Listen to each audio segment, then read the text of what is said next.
3 eleições no prazo de um ano? O Observador transforma-se no palco do cenário eleitoral. Não estamos aqui para agradar e nem sequer tentamos. Escrevemos para informar. Garanta o acesso a todos os conteúdos e acompanhe ao minuto. 3 eleições, uma assinatura, toda a informação. Assine em observador.pt, agora com 49 € de desconto.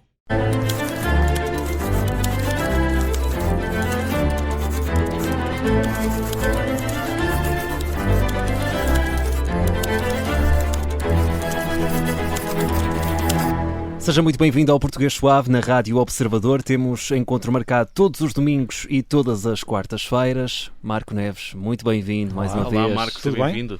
Bem disposto, Marco. Exato, olha, uma boa analogia. É um dos assuntos que vamos falar hoje. É, claro, tem de ser, não é? Vamos falar do nome do nome do novo Papa, da origem desse nome, como ele até varia de língua para língua, que também todos nós sabemos, mas vamos falar um pouco disso e vamos falar de outras coisas também. Vamos a isso. Primeiro temos que começar, João, pela língua das notícias. Exatamente. Vamos à língua nas notícias. É a primeira rubrica que abre aqui sempre o nosso programa, o Português Suave.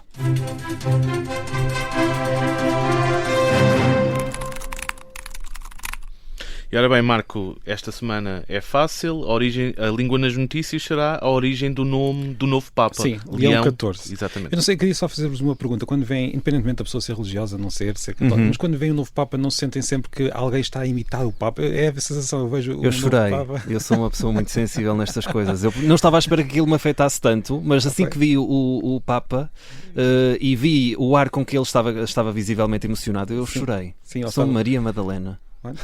Mas é verdade que é um daqueles acontecimentos que a pessoa, independentemente lá está da relação que tenha com a religião, é um marco muito importante. E há que dizer também que nós sabemos que aquele nome que foi escolhido naquele momento vai ser ouvido agora vai estar nos livros para sempre, não é? Faz parte e vai ser nas próximas décadas, talvez, vai ser muito ouvido. E é curioso, digamos, porque tivemos um nome como Francisco, não é? Um nome que nós conhecemos, e agora temos um nome muito diferente. Diferente, não é? Eu estava com a minha mulher e disse-lhe, olha, é Leão, estava a ouvir para ver qual era o nome que ia ser escolhido, a pensar, depois isto é para falar no episódio. Exato. E eu disse-lhe, Leão XIV, e ela, Leão XIV? É estranho, não é? Para as pessoas que... Não é um nome que estivesse... Mas também aconteceu isso com Bento XVI, que também era um nome diferente. Mas isto estranha-se e depois entranha-se. É isso. Mas diz... Bento ainda é mais humano, Leão, digamos assim. Sim, Leão nós não temos animal. ninguém tem um amigo que se chama Leão, não é? Pronto. Mas o nome é um nome que vem de um Papa que foi santo, que usou este nome e que foi depois copiado, e já vamos na 14ª vez que alguém usa o nome. Este nome tem origem muito clara no latim e depois do grego, no nome do animal. Portanto, é um nome baseado no nome do animal. O que é curioso aqui é, portanto, no nome do animal em grego. Em português, primeiro, os nomes dos papas traduzem-se. É daqueles casos em que nós temos de ter um nome para cada língua e temos em cada língua. Em português, leão, animal e leão, nome de papa, é igual, mas há línguas em que não é. E isso também é curioso porque os nomes podem seguir caminhos diferentes dependendo da língua em questão. Em inglês é algo como Leo, e também que é o nome que dão ao signo astrológico, para quem gosta dessas coisas. E depois o nome do animal fez um percurso completamente diferente e por isso ficou Lion por um lado, exatamente. E é só isso que eu tenho a dizer. Não é só isso que eu tenho a dizer, tenho mais uma coisa a dizer sobre o nome.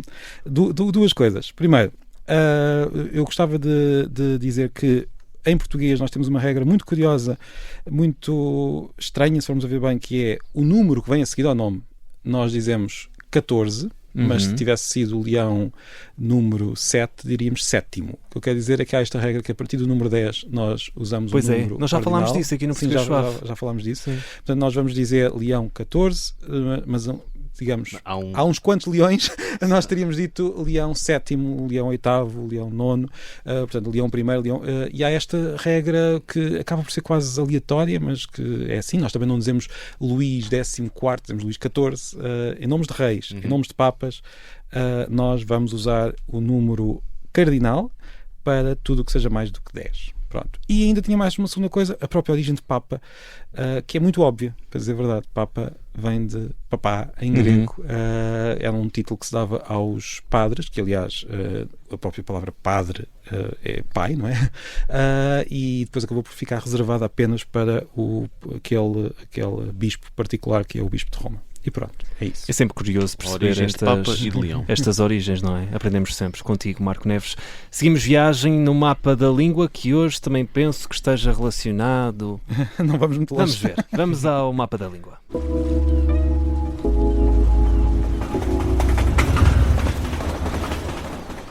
Ora, neste mapa da língua, seguimos viagem precisamente. Tenho aqui uma dúvida, Marco. Vamos até Itália ou até ao Vaticano? Vamos até a Itália porque já estivemos no Vaticano.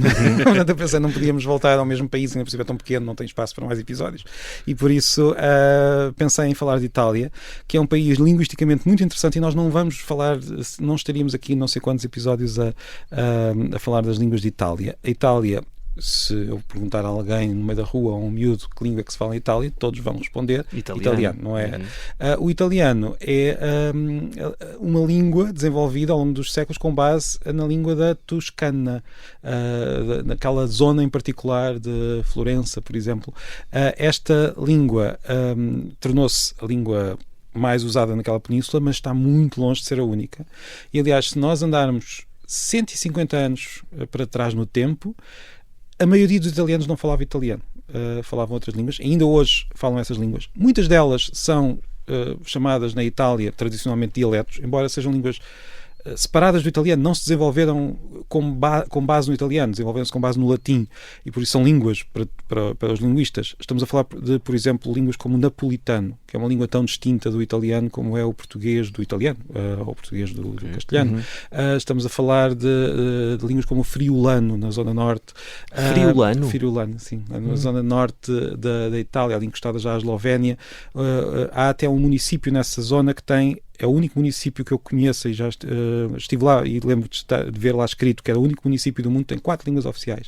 Tem o italiano, o friulano, o esloveno e o alemão. O esloveno também é oficial nessa pequena zona de Itália. Mas não é só, temos o sardo na Sardenha, que é uma língua tão distinta do italiano. É uma língua latina, mas é a língua latina mais distinta de todas as outras. Foi a primeira que se começou a separar do latim, digamos assim, e tem características como... Mais emancipada. Exatamente, foi a primeira... Estava na ilha, então decidiu que, pronto, quero uma vida nova, não quero... Portanto, o resto do Império Romano ainda estava, digamos, com a mesma língua, já aquela estava a desenvolver-se de forma diferente. Tem coisa... Mas, curiosamente, preserva certos aspectos do latim que as outras não, como em latim, e nós também já falámos disto, Cícero dizia-se Cícero, e depois do latim da Itália, o latim do Papa já não é assim, mas naquela língua, por exemplo, não, continua a ser Kícaro, preservou isso. E também temos, isto pode ser uma surpresa, há zonas de Itália que falam, pequenas terras que falam grego, há zonas de Itália que falam alemão, e é oficial em certas zonas de Itália, como eu disse ainda agora. Ainda há uma zona de Itália que fala francês, e também é oficial, é uma das línguas oficiais dessa zona. Portanto, a Itália é um país... Tanta riqueza linguística. Sim, muito mais complicado e muito mais... E, por exemplo, nessa zona da língua alemã, que é ali mesmo encostada à Austrália, não, há pessoas que se enganam e vão mesmo voar para a Áustria. Sim, é verdade. Exato, Tem não cheguei tão longe. Isso no aeroporto. Exatamente. Não, mas ali encostada à Áustria... Quem nunca? Há que dizer que a Austrália faz parte da Eurovisão, por isso se calhar até faz sentido nós pensarmos nesta... Certamente que haverá pessoas que falam italiano na Austrália. Certamente que sim. Mas estava a dizer que essa zona encostada à Áustria tem... Os próprios tribunais funcionam em alemão. Portanto, não é uma questão de as pessoas falam alemão, mas o italiano... Não, é mesmo a língua mais usada e oficial nessa zona. É um país muito interessante por todos os aspectos e mais alguns, a arte, a geografia, o facto de ter uma cidade que tem um país lá dentro, que sim. O facto de ter uma cidade como Roma, que é a capital, na verdade, de 2 países, porque o Vaticano é uma parte de Roma, mas, por exemplo, todos os países têm 2 embaixadas em Roma, porque é uma para a Itália e outra para o Vaticano, e isto são só pormenores. A Itália, como nós sabemos, eu tenho um amigo, o Luís, que é fascinado pela Itália, e eu penso que é difícil encontrar uma pessoa que não tenha um certo fascínio por algum aspecto da Itália. Então mandamos um abraço para o teu amigo Luís. Sim, se calhar vai ouvir este eu sei que ele costuma ouvir, por isso fica... Então pronto, fica aqui este abraço e já proporcionamos aqui este ponto de encontro. É sempre bom proporcionar estes momentos. Exato. Vamos avançar e seguir em frente para a última rubrica, mitos e origens da língua.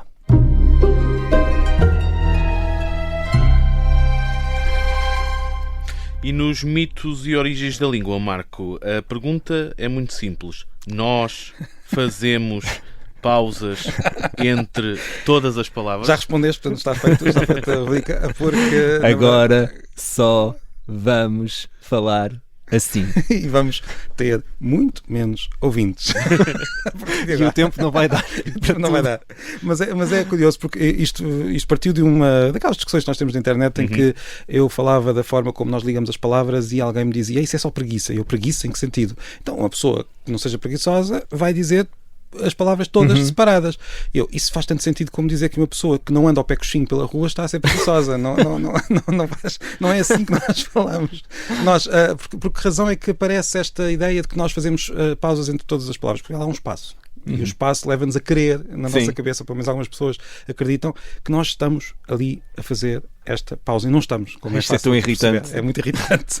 Nós fazemos pausas. Se falarmos pausadamente, fazemos mais pausas. Dramáticas. Mas são pausas que não estão entre todas as palavras. De longe, não é isso que acontece. Aliás, o próprio sistema de escrita só lá tem um espaço entre cada palavra por convenção. Há sistemas de escrita que não têm. Os tailandeses não põem espaço entre as palavras. Os chineses põem entre cada uma das sílabas, cada um dos símbolos. Os vietnamitas usam o nosso alfabeto, mas também põem um espaço entre cada sílaba. E se calhar alguns acreditam que tem ali uma pausa entre cada sílaba. Há muitos sistemas. Os romanos, voltamos à Itália, mas um pouco há uns séculos, os romanos escreviam tudo de seguida, sem espaços, usando o nosso alfabeto, tudo de seguida. E a verdade é que é assim que nós falamos. Claro que depois os espaços são muito úteis para quê? Para nós lermos aquilo melhor. Para respirar, quanto mais não seja. Para respirar, o olhar. O que eu quero dizer é os espaços na escrita ajudam-nos a perceber melhor, mas não estão ali a dizer que nós não estão a representar uma pausa. Até as vírgulas às vezes não representam pausas. Sim, é verdade. Representam muitas vezes. Nós aqui em rádio muitas vezes escrevemos textos e vai tudo. Percebemos isso, não é? Sim. Olha, por exemplo, quando nós dizemos uma daquelas vírgulas que é obrigatória entre o vocativo olá, João, eu tenho de pôr olá, vírgula, João.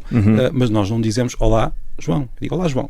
Tudo junto. E a vírgula está lá. Aliás, aqui uma pequena curiosidade na rádio, nós muitas vezes quando queremos marcar pausas, e o Zé sabe disso, nem usamos a vírgula. São os 3 pontos ou 2 pontos. Só porque a vírgula de facto porque marca mais e sabemos que ali temos de fazer uma pausa mais prolongada. E quem trabalha na rádio sabe que as pausas são muito importantes. Claro que são.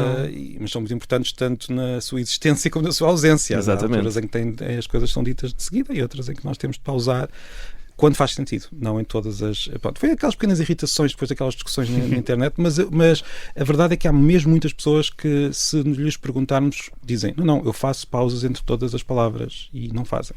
Garanto-vos que não fazem. Aquilo que tu falavas das vírgulas é verdade. Eu lembro-me de dizerem, mas eu para pontuar, cada vez que faço uma pausa para respirar, coloco uma vírgula.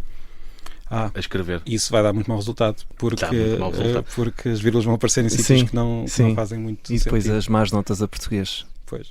Lá está mais o mito. A vírgula representa uma pausa. A vírgula representa uma pausa de vez em quando. Exato, mas nem sempre. Mas nem não é regra. Não é regra, exatamente. Muito bem. Episódio domingo fica por aqui. Marco Neves, dúvidas na quarta-feira. Para onde é que podem enviar os nossos ouvintes? Português. Pausa. Agora fiquei assustado. Agora apanhaste-me, eu fiquei assustado. Eu assim, será que ele se esqueceu do e-mail? Não há nem pausa, nem espaço, é tudo seguido. Agora apanhaste-me. portuguessuave@observador.pt e não tem nem lá nem o espaço, nem a pausa, nem o sem circunflexo. Estás a ficar muito mafarrico para o meu gosto. Eu agora fiquei preocupado. Achei que tu já não sabias o e-mail. Nós regressamos na quarta-feira com o episódio extra de Português Suave. Até lá, subscreva nas plataformas de podcast. Temos sempre novos episódios ao domingo e também à quarta-feira. Até lá, Marco Neves. Um grande abraço.